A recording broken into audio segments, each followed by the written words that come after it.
ನಮಸ್ಕಾರ ಸ್ನೇಹಿತರೆ. ಬಹಳ ಶ್ರಮಜೀವಿಗಳಾದ ಮಿಥುನ ರಾಶಿಯವರ ಜೀವನದಲ್ಲಿ ದೊಡ್ಡ ಬದಲಾವಣೆಗಳು ಆಗಲಿವೆ. ನೀವು ಊಹಿಸಲು ಆಗದಂತಹ ಘಟನೆಗಳು ನಡೆಯುತ್ತೆ. ಹಾಗಾದರೆ ಆ ದೊಡ್ಡ ಬದಲಾವಣೆಗಳು ಯಾವುವು ಅಂತ ನೋಡೋಣ ಬನ್ನಿ. ಅದಕ್ಕೂ ಮುನ್ನ ನೀವು ಮಿಥುನ ರಾಶಿಯವರಾಗಿದ್ದರೆ ವಿಡಿಯೋಗೆ ಲೈಕ್ ಮಾಡಿ.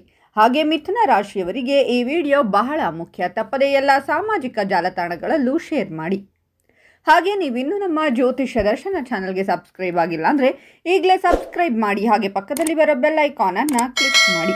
ನಿಮ್ಮ ಸಮಸ್ಯೆಗಳಾದಂತಹ ಸತಿಪತಿ ಕಲಹ, ಪ್ರೀತಿಯಲ್ಲಿ ಮೋಸ, ಭೂಮಿ ವಿಚಾರ, ಕೋರ್ಟ್ ಕೇಸ್, ವ್ಯಾಪಾರ, ಹಣಕಾಸಿನ ತೊಂದರೆ, ಸಾಲಬಾಧೆ, ಸ್ತ್ರೀಯರು, ಗುಪ್ತ ಸಮಸ್ಯೆ, ಹೀಗೆ ಹಲವಾರು ಸಮಸ್ಯೆಗಳಿಗೆ ಶಾಶ್ವತ ಪರಿಹಾರ ಮಾಡಿಕೊಡುತ್ತಾರೆ. ಡಿಸ್ಪ್ಲೇ ಮೇಲೆ ಕಾಣುವ ಗುರುಜಿ ನಂಬರ್ಗೆ ಒಮ್ಮೆ ಕರೆ ಮಾಡಿ. ಆಗಸ್ಟ್ ತಿಂಗಳ ಉತ್ತರಾರ್ಧದಲ್ಲಿ ಸ್ವಲ್ಪ ಸಮಯ ಬದಿಗಿಟ್ಟರೆ ಮಿಥುನ ರಾಶಿಯವರಿಗೆ ಇಡೀ ತಿಂಗಳು ಶುಭ ಮತ್ತು ಅದೃಷ್ಟದಾಯಕವಾಗಿರುತ್ತದೆ. ಈ ತಿಂಗಳು ನಿಮ್ಮ ಬಾಕಿ ಇರುವ ಕೆಲಸಗಳು ಪೂರ್ಣಗೊಳ್ಳುತ್ತವೆ. ವೃತ್ತಿ ಮತ್ತು ವ್ಯವಹಾರದಲ್ಲಿ ಅನುಕೂಲಕರ ಪರಿಸ್ಥಿತಿಗಳಿರುತ್ತವೆ. ಕೆಲಸದ ಸ್ಥಳದಲ್ಲಿ ನಿಮ್ಮ ಬುದ್ಧಿವಂತಿಕೆ ಮತ್ತು ವಿವೇಚನೆಯಿಂದ ನೀವು ನಿಮ್ಮ ಅತ್ಯುತ್ತಮ ಫಲಿತಾಂಶವನ್ನು ನೀಡುತ್ತೀರಾ. ಹಿರಿಯ ಮತ್ತು ಕಿರಿಯರಿಂದ ನಿಮಗೆ ಸಾಕಷ್ಟು ಸಹಕಾರ ಮತ್ತು ಬೆಂಬಲ ಸಿಗುತ್ತದೆ. ಈ ತಿಂಗಳು ನಿಮ್ಮ ವಿರೋಧ ದುರ್ಬಲವಾಗಿರುತ್ತದೆ. ನೀವು ಮಾಡುವ ಎಲ್ಲ ಪಿತೂರಿಗಳು ವಿಫಲಗೊಳ್ಳುತ್ತವೆ. ಆದಾಯದ ಮೂಲಗಳು ಹೆಚ್ಚುತ್ತವೆ. ಆಸ್ತಿ ಖರೀದಿ ಮತ್ತು ಮಾರಾಟದ ದೃಷ್ಟಿಯಿಂದ ತಿಂಗಳ ಮಧ್ಯಭಾಗವು ಶುಭವಾಗಿರುತ್ತದೆ. ಈ ಸಮಯದಲ್ಲಿ ನೀವು ಸೌಕರ್ಯ ಮತ್ತು ಅನುಕೂಲಕ್ಕೆ ಸಂಬಂಧಿಸಿದ ವಸ್ತುಗಳನ್ನು ಖರೀದಿಸುತ್ತೀರಾ. ತಿಂಗಳ ಉತ್ತರಾರ್ಧದಲ್ಲಿ ಉದ್ಯೋಗಿಗಳನ್ನು ಅವರ ಕಠಿಣ ಪರಿಶ್ರಮ ಮತ್ತು ಪ್ರಯತ್ನಗಳಿಗಾಗಿ ಗೌರವಿಸಬಹುದು. ಸಂತೋಷ ಮತ್ತು ಶಾಂತಿಯನ್ನು ಕಾಪಾಡಿಕೊಳ್ಳುತ್ತೀರಾ. ಜೀವನ ಸಂಗಾತಿಯಿಂದ ಸಂಪೂರ್ಣ ಸಹಕಾರ ಮತ್ತು ಬೆಂಬಲವಿರುತ್ತದೆ. ದಾಂಪತ್ಯ ಜೀವನದಲ್ಲಿ ಪತಿ ಪತ್ನಿಯರ ನಡುವೆ ಉತ್ತಮ ಸಮನ್ವಯವಿರುತ್ತದೆ. ಪ್ರೇಮ ಸಂಬಂಧದಲ್ಲಿ ಪರಸ್ಪರ ನಂಬಿಕೆ ಮತ್ತು ಅನ್ಯೋನ್ಯತೆ ಹೆಚ್ಚಾಗುತ್ತದೆ. ಮಿಥುನ ರಾಶಿಯವರಿಗೆ ಈ ಒಂದು ತಿಂಗಳಲ್ಲಿ ಕಷ್ಟ ನಷ್ಟಗಳೇ ಹೆಚ್ಚು. ಬೇಗ ಕೋಪ ಮಾಡಿಕೊಳ್ಳುವಂತಹ ಸ್ವಭಾವ ಇವರದ್ದು. ಅದೇ ರೀತಿ ತುಂಬ ಬೇಗ ಶಾಂತರೂ ಆಗುತ್ತಾರೆ. ಈ ತಿಂಗಳಲ್ಲಿ ತುಂಬ ಬೇಗ ಕೋಪ ಮಾಡಿಕೊಳ್ಳುವುದರಿಂದ ಬಹಳ ಸಮಸ್ಯೆಗಳನ್ನು ನೀವು ಎದುರಿಸಬೇಕಾಗುತ್ತೆ. ಇವರ ಮನಸ್ಸು ಚೆನ್ನಾಗಿದ್ದಾಗ ಎಲ್ಲವೂ ಕೂಡ ಚೆನ್ನಾಗಿರುತ್ತೆ. ಆದರೆ ಸ್ವಲ್ಪ ಮನಸ್ಥಿತಿ ಹಾಳಾಯಿತು ಅಂದರೆ ಏನು ಬೇಡ, ನನ್ನ ಒಬ್ಬನ್ನೇ ಬಿಟ್ಟು ಬಿಡಿ ಅಂತ ಇರುವಂತಹ ಮನಸ್ಥಿತಿ ಮಿಥುನ ರಾಶಿಯವರಿಗಿರುತ್ತೆ. ಹಾಗಾಗಿ ಮಿಥುನ ರಾಶಿಯವರು ಕೋಪವನ್ನು ಕಡಿಮೆ ಮಾಡಿಕೊಳ್ಳಿ. ಅಷ್ಟೇ ಅಲ್ಲ, ಎಲ್ಲರೊಂದಿಗೆ ಬೆರೆಯುವಂತಹ ಮನಸ್ಸನ್ನು ಈ ತಿಂಗಳಲ್ಲಿ ಮಿಥುನ ರಾಶಿಯವರು ಮಾಡಬೇಕು. ಹಾಗೆ ಹೊಸ ವಿಚಾರಗಳು, ರಹಸ್ಯಗಳು ನಿಮ್ಮ ಸ್ನೇಹಿತರದ್ದಾಗಿರಬಹುದು, ಕುಟುಂಬದವರದ್ದಾಗಿರಬಹುದು, ಎಲ್ಲರದ್ದು ಕೂಡ ಬಯಲಾಗುವಂತಹ ಸಂಭವವಿದೆ.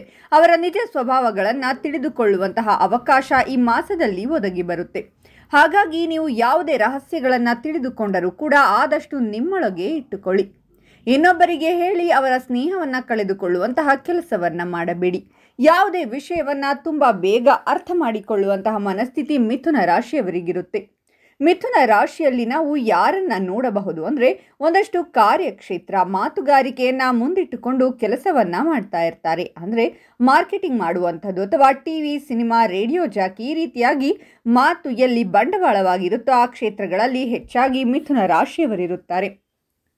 ಈ ತಿಂಗಳು ನಿಮಗೆ ವಾದ ಮಾಡುವಂತಹ ಮನಸ್ಥಿತಿ ಜಾಸ್ತಿ ಇರುತ್ತೆ. ತಪ್ಪು ನೀವೇ ಮಾಡಿದರೂ ಕೂಡ ಅದನ್ನು ಮುಚ್ಚಿಟ್ಟು ವಾದಿಸುವಂತಹ ಪ್ರವೃತ್ತಿ ಇರುತ್ತೆ. ಹಾಗಾಗಿ ಈ ತಿಂಗಳಲ್ಲಿ ವಾದ ವಿವಾದಗಳನ್ನು ಹೆಚ್ಚಾಗಬಹುದು. ಆದಷ್ಟು ಪ್ರೀತಿಯಿಂದ ಇನ್ನೊಬ್ಬರು ನಿಮಗೆ ಅರ್ಥ ಮಾಡಿಸಲು ಪ್ರಯತ್ನ ಪಟ್ಟರೆ ಅರ್ಥ ಮಾಡಿಕೊಂಡು ತಪ್ಪು ನಿಮ್ಮಲ್ಲಿದ್ದಾಗ ಅದನ್ನು ಒಪ್ಪಿಕೊಂಡು ಸರಿದಾರಿಯಲ್ಲಿ ಹೋಗುವಂಥದ್ದು ಉತ್ತಮ. ಅಥವಾ ತಪ್ಪು ನಿಮ್ಮಲ್ಲಿಲ್ಲದೆ ನಿಮ್ಮ ಮೇಲೆ ಏನಾದರೂ ಗೂಬೆ ಕೂರಿಸುತ್ತಿದ್ದರೆ ವಿಚಾರ ಅವರಿಗೆ ಸರಿಯಾಗಿ ಬಿಡಿಸಿ ಹೇಳಿ. ಇದರಿಂದ ನಿಮಗೆ ಲಾಭವಾಗುವ ಸಂಭವವಿದೆ. ಈ ತಿಂಗಳಲ್ಲಿ ವಿದ್ಯಾರ್ಥಿಗಳಿಗೆ ಒಂದಷ್ಟು ಲಾಭವಾಗುವ ಸಂಭವವಿದೆ. ಒಂದೇ ಸಮಯದಲ್ಲಿ ಬಹಳಷ್ಟು ವಿಚಾರಗಳ ಬಗ್ಗೆ ತಲೆ ಕೆಡಿಸಿಕೊಂಡು ಒಂದಷ್ಟು ಸಮಸ್ಯೆಗಳು ಕೂಡ ನಿರ್ಮಾಣವಾಗಬಹುದು. ಒಂದು ಸಮಯದಲ್ಲಿ ಒಂದು ವಿಚಾರದ ಬಗ್ಗೆ ಮಾತ್ರ ಯೋಚನೆ ಮಾಡಿ. ನರ ದೃಷ್ಟಿ ದೋಷಗಳಿಂದ ಪಾರಾಗಲು, ಅಂದರೆ ನಾವು ಚೆನ್ನಾಗಿ ಕೆಲಸವನ್ನು ಮಾಡ್ತಾ ಇರ್ತೀವಿ, ಆದರೆ ನಮ್ಮ ಮೇಲೆ ಕೆಟ್ಟ ದೃಷ್ಟಿಯನ್ನು ಯಾರು ಹಾಕ್ತಾರೆ ಅಂದರೆ ನಮ್ಮ ಅಕ್ಕಪಕ್ಕ ಇರುವಂತಹವರೇ. ನಾವು ಚೆನ್ನಾಗಿರಬಾರದು ಅನ್ನುವಂತಹ ಮನಸ್ಥಿತಿಯವರಾಗಿರುತ್ತಾರೆ. ಅಂತಹವರ ಕೆಟ್ಟ ದೃಷ್ಟಿಯಿಂದ ಪಾರಾಗಲು ಆದಿಶಕ್ತಿಯನ್ನು ಆರಾಧಿಸಿ. ಪ್ರತಿ ಮಂಗಳವಾರ ಮತ್ತು ಶುಕ್ರವಾರ ಆದಿಶಕ್ತಿಯ ದೇವಸ್ಥಾನಕ್ಕೆ ಭೇಟಿ ನೀಡಿ ಪ್ರಾರ್ಥನೆ ಮಾಡಿ ಪೂಜೆ ಮಾಡಿಸಿಕೊಂಡು ಬನ್ನಿ. ಹೀಗೆ ಮಾಡುವುದರಿಂದ ನಿಮಗೆ ಯಾವುದೇ ಕೆಟ್ಟ ದೃಷ್ಟಿ ತಾಗುವುದಿಲ್ಲ. ಹಾಗೆ ಮಿಥುನ ರಾಶಿಯವರ ಜೀವನದಲ್ಲಿ ಈ ತಿಂಗಳಲ್ಲಿ ವಿವಾಹದ ಮಾತುಕತೆ ಆಗಬಹುದು. ಸಂತಾನ ಫಲ ಇಲ್ಲದವರಿಗೆ ಸಂತಾನವಾಗುವ ಸಂಭವವಿದೆ. ಹಾಗೆ ಸಂತೋಷ, ಆನಂದ ಅನ್ನುವಂಥದ್ದು ನಿಮ್ಮ ಮನೆಯಲ್ಲಿ ನೆಲೆಸುತ್ತೆ.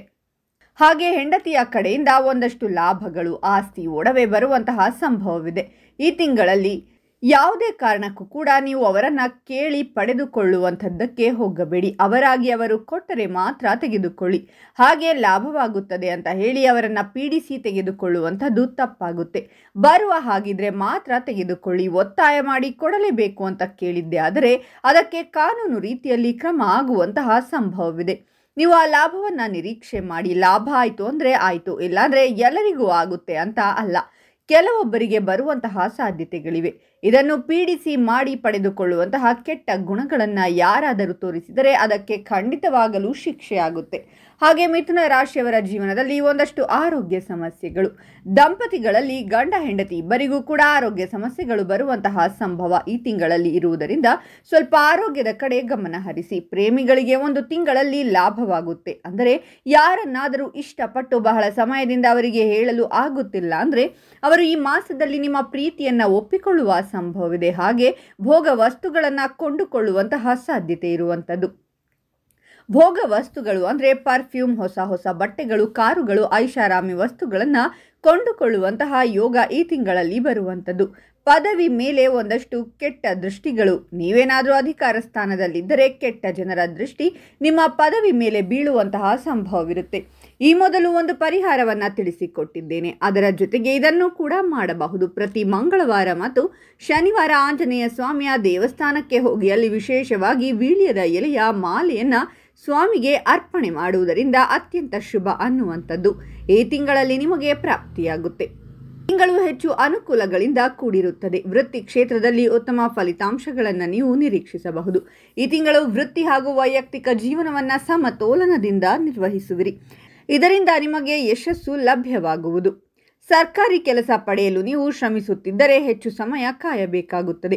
ಕುಜನು ಚತುರ್ಥಕ್ಕೆ ಬರುವ ಕಾರಣ ಕುಟುಂಬದಲ್ಲಿ ಅಸಮಾಧಾನ ಸ್ಥಿತಿಯು ಬರಬಹುದು. ಮಕ್ಕಳ ವಿಚಾರದಲ್ಲಿ ಹೆಚ್ಚು ಕಷ್ಟಪಡಬೇಕಾದೀತು. ಏಕಾದಶದ ಗುರುವು ನಿಮ್ಮ ತೊಂದರೆಗಳನ್ನು ನೀಗಿಸುವನು. ಮನೆಯಲ್ಲಿ ನೆಮ್ಮದಿಯ ವಾತಾವರಣವನ್ನು ಬಯಸಿದರೆ ಮಾತಿನಲ್ಲಿ ಮಾಧುರ್ಯವಿರಲಿ. ಕಲಾವಿದರಿಗೆ ಒಂದಷ್ಟು ಪ್ರಾಜೆಕ್ಟ್ಗಳು ಸಿಗಬಹುದು ಅಥವಾ ಡಾಕ್ಟರ್ಗಳು, ಇಂಜಿನಿಯರ್ಗಳು, ವ್ಯಾಪಾರಿಗಳಿಗೆ ಉಪಕರಣ, ಪೆಟ್ರೋಲ್, ಎಣ್ಣೆ, ಕಬ್ಬಿಣ ವ್ಯಾಪಾರಗಳಿಗೆ ಈ ಮಾಸದಲ್ಲಿ ಸ್ವಲ್ಪ ಲಾಭ ಕಡಿಮೆ ಇರುತ್ತೆ. ಅಂದರೆ ನಿಮ್ಮ ಶ್ರಮಕ್ಕೆ ಅರ್ಧದಷ್ಟು ಫಲ ಸಿಗುತ್ತೆ.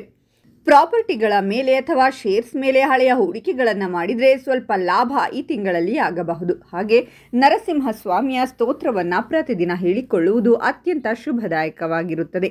ಹಾಗೆ ಈ ಒಂದು ಮಾಸದಲ್ಲಿ ಓಂ ಶ್ರೀ ರಾಮದೂತಾಯ ಹನುಮತೆ ನಮಃ ಅನ್ನುವ ಮಂತ್ರವನ್ನು ನಿಮ್ಮ ಬಿಡುವಿನ ಸಮಯದಲ್ಲಿ ಹೇಳಿಕೊಳ್ಳುವುದರಿಂದ ನಿಮ್ಮ ಮೇಲೆ ಯಾರದ್ದಾದರೂ ಕೆಟ್ಟ ದೃಷ್ಟಿ ಬಿದ್ದಿದ್ದರೆ ನೀವು ಚೆನ್ನಾಗಿರಬಾರದು ಅಂತ ಯಾರಾದರೂ ಬಯಸುತ್ತಾ ಇದ್ದರೆ ಖಂಡಿತವಾಗಲೂ ಕೂಡ ಅದೆಲ್ಲವೂ ಕಡಿಮೆಯಾಗಿ ನಿಮ್ಮ ದಾರಿ ಸುಗಮವಾಗುತ್ತೆ. ಜೈ ಆಂಜನೇಯ ಅಂತ ಕಾಮೆಂಟ್ ಮಾಡಿ. ಈ ಮಾಹಿತಿಯನ್ನು ಮಿಥುನ ರಾಶಿಯವರಿಗೆ ತಪ್ಪದೇ ಶೇರ್ ಮಾಡಿ. ಅವರು ಕೂಡ ಕಷ್ಟಗಳಿಂದ ಹೊರಬರುವಂತಾಗಲಿ. ನಿಮಗೂ ಒಳಿತಾಗುತ್ತೆ. ಮಿಥುನ ರಾಶಿಯವರ ಹೆಚ್ಚಿನ ವಿಡಿಯೋಗಳಿಗಾಗಿ ನಮ್ಮ ಚಾನಲನ್ನು ಸಬ್ಸ್ಕ್ರೈಬ್ ಮಾಡಿ.